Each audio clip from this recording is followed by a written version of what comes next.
Hello everyone. Vipin Bihari YouTube channel में स्वागत है आपका। मेरा आज की टॉपिक रहेगा फायर फाइटिंग। फायर फाइटिंग होता क्या है? फायर फाइटिंग वह प्रक्रिया है जिसके द्वारा किसी बिल्डिंग में आग बुझाने या फायर से लड़ने के लिए इक्विपमेंट लगे होते हैं।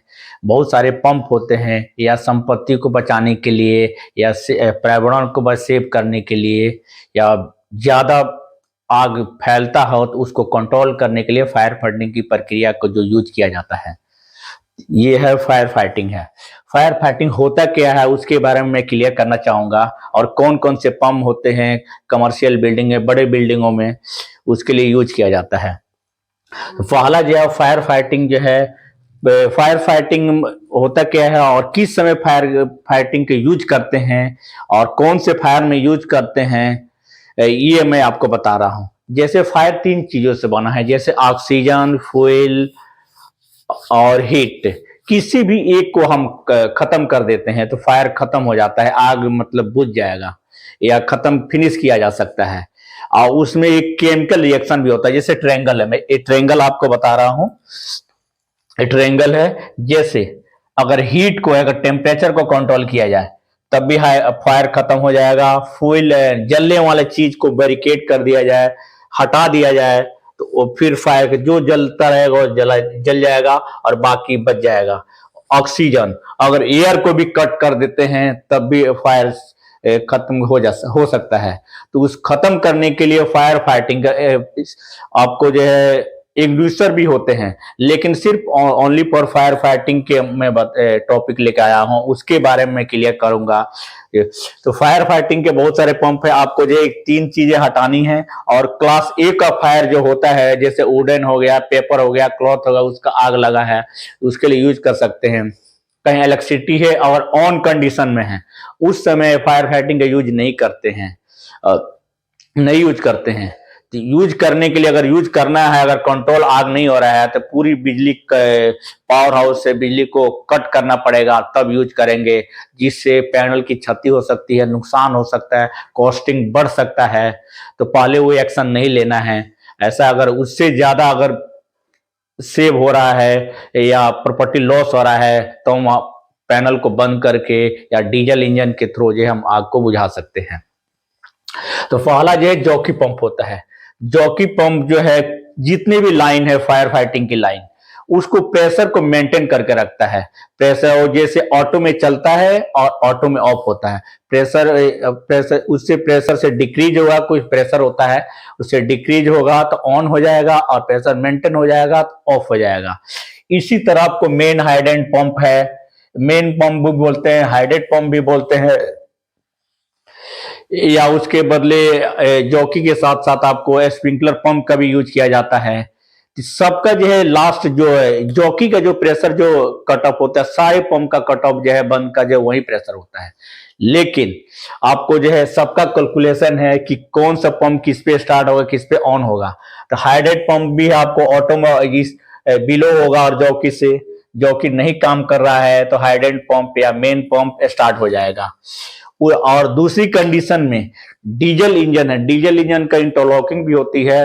इलेक्ट्रिसिटी अगर बिल्डिंग में नहीं है, या पंप तीनों चारों पंप जो भी है वो उसमें इलेक्ट्रिसिटी पावर सप्लाई नहीं है, वो नहीं चल रहे हैं, तब वह ऑटोमेटिक ऑन हो जाएगा वह, और आग को बुझाने के लिए यूज हम कर सकते हैं।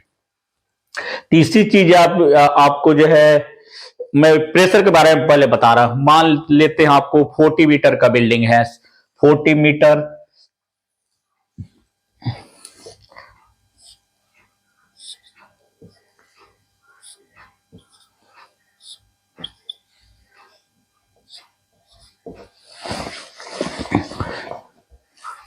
फोर्टी मीटर का एज पर स्टैंडर्ड जो है हर 10 मीटर पे आपको जो है 1 kg pressure maintain, 1 kg pressure loss होता है, डिक्रीज होता है। जितनी हाइट से नीचे की तरफ आ रहे हैं तो हमें बिल्डिंग का जो रूल्स होता है, नेशनल फायर सेफ्टी एसोसिएशन के अकॉर्डिंग आपको जो है टॉप पे आपको टेरिस पर 3.5 kg प्रेशर मेंटेन करना होता, और एक एक केजी 1 kg लॉस हो रहा है तो आपको जो है अगर टॉप पे अगर नीचे बेसमेंट में यहां पे अगर प्रेशर मेंटेन करना है तो 437.5 केजी प्रेशर मेंटेन होगा। ये आपको ये 10 मीटर हो गया, 20 मीटर, 30 मीटर, 40 मीटर। ये 40 मीटर की हाइट है। हर 10 मीटर पे आपको जो है 1 केजी प्रेशर जो है डिक्रीज होगा। इसको फीट में मापते हैं तो आपको 34 फीट हो गया, 68 होगा, 68 हो गया, 102 हो गया और 136 फीट हो गया। ये आपको फीट में मापते हैं। तो इसका रूल्स है किस वजह से ये हर 10 मीटर पे या हर 34 फीट पे 1 केजी कम होता है, उसको अगले वीडियो में क्लियर करूंगा। जो फायर कैलकुलेशन का जो रूल्स आएगा उसके बारे में बताऊंगा। ये ब्रीफ करने के लिए केजी कितना क्रेसी, आपको क्वेश्चन कोई पूछता है फायर से रिलेटेड, या आप कितना मेंटेन हो चाहिए, क्यों होना चाहिए, कैसे होना चाहिए, ये आप क्लियर इंटरव्यूअर को आप बता सकते हैं और क्लियर कर सकते हैं। ये हर 10 मीटर पे ऊपर से नीचे की तरफ आ रहे हैं तो 1-1 केजी माइनस होते जाएगा। अगर ये जो है 1 2 3 4 हो गया, 4 + 3 7.5 केजी प्रेशर जो है आपको बेसमेंट पे नीचे किया जाएगा। सबसे टॉप जहां पे पंप रूम है वहां पे, पंप रूम है जहां पे किया जाएगा।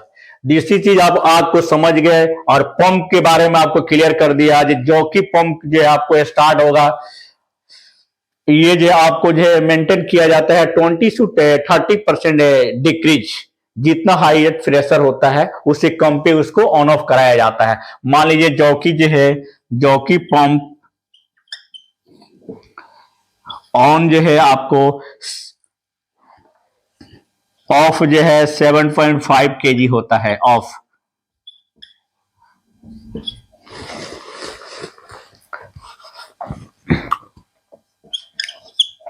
Seven by 5 KG. तो उसको ऑन करने के लिए आपको स्टैंडर्ड आपको जो है जॉकी का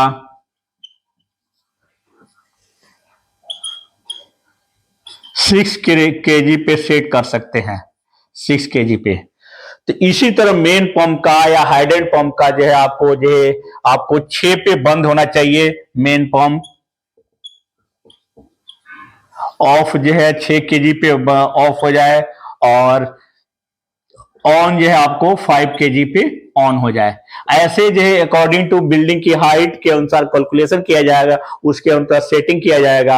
आपको जॉकी के फुल जॉकी का जो कटअप का जो 20 से 30 केजी डिक्रीज किया जाएगा, जिससे पंप जो है पंप का जो उसका जो ऑन के लिए हम सेटिंग कर सकते हैं। उसके लिए आपको स्विच होता है, डिफरेंशियल प्रेशर स्विच भी होता है, प्रेशर स्विच भी होता है।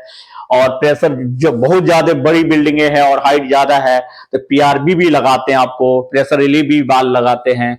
दूसरी चीज बिल्डिंग में होते क्या क्या है, कैसे कैसे इसकी डिजाइन होता है, मैं आपको क्लियर करना चाह रहा हूं। आपके पंप के बारे में समझ गए होंगे। बूस्टर पंप आपको टेरिस पे रहता है। टेरिस से अगर टेरिस ओवरहेड टैंक से पानी का नीचे और नीचे फ्लो करते हैं तो बूस्टर पंप के थ्रू उसका प्रेशर मेंटेन करते हैं। और दूसरी चीज आपको स्प्रिंकलर पंप, स्प्रिंकलर के बारे में अभी क्लियर करूंगा। बूस्टर पंप क्लियर हो गया।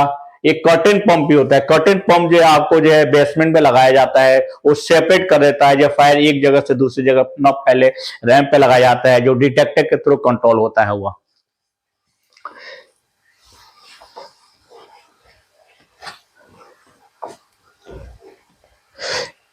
देखिए फायर फाइटिंग में आपको 3 पॉइंट होते हैं। एक स्प्रिंकलर होता है, दूसरा आपको फायर होज पाइप होते हैं, फायर होज रील होते हैं, फायर होज रील होते हैं ये। और इसके साथ जो है नोजल भी होता है, जो प्रेशर को जो डिक्रीज का इंक्रीज करने के लिए होता है। प्रेशर ज्यादा होगा उसको वाटर को फैलाएगा और आग इजली रूप से उसको बंद करेगा या बुझा सकता है। ये चीजें होती है।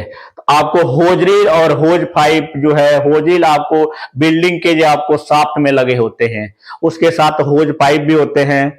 और दूसरी चीज बिल्डिंग के बाहर ग्राउंड फ्लोर पे या कहीं भी एरिया में आपको होज पाइप का बॉक्स लगा होता है।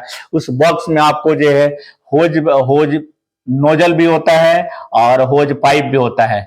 ये दो चीजें जो आपको जो है आपको उस बॉक्स में लगा रहेगा।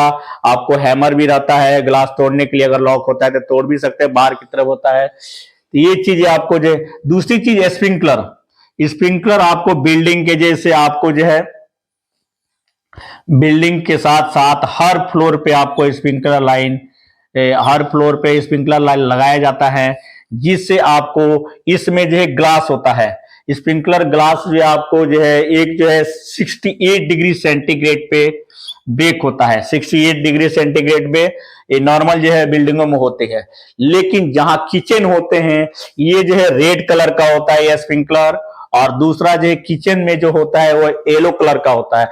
ये जो 79 डिग्री सेंटीग्रेड पे फटता है ग्लास ये, और स्प्रिंकलर होता है और पानी फैलता है और आग को कंट्रोल किया जा सकता है, आग को फैले नहीं देगा, इसके लिए यूज करते हैं। तो 68 डिग्री सेंटीग्रेड आपको जो है रेड वाला होता है, और येलो वाला जो किचन में लगते हैं वो जो आपको 79 डिग्री सेंटीग्रेड होता है। ये यहाँ पे एक फायर पैनल भी होता है, यहाँ पे एक फ्लो स्विच से कंट्रोल किया जाता है, और स्प्रिंकलर अगर टूट जाता है, ब्रेक हो जाता है, तो पानी का पे फ्लो स्विच ऑन होगा।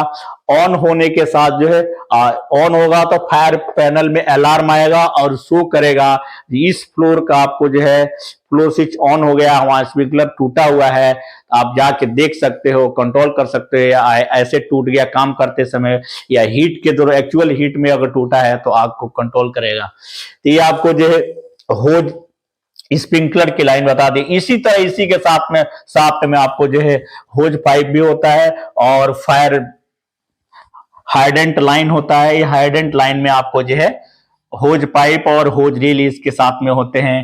होज रील छोटे मोटे आग को बुझाने के लिए, पाइप को 20 मीटर 15 मीटर का होते हैं। इसी तरह होज पाइप भी वैसे ही होता है।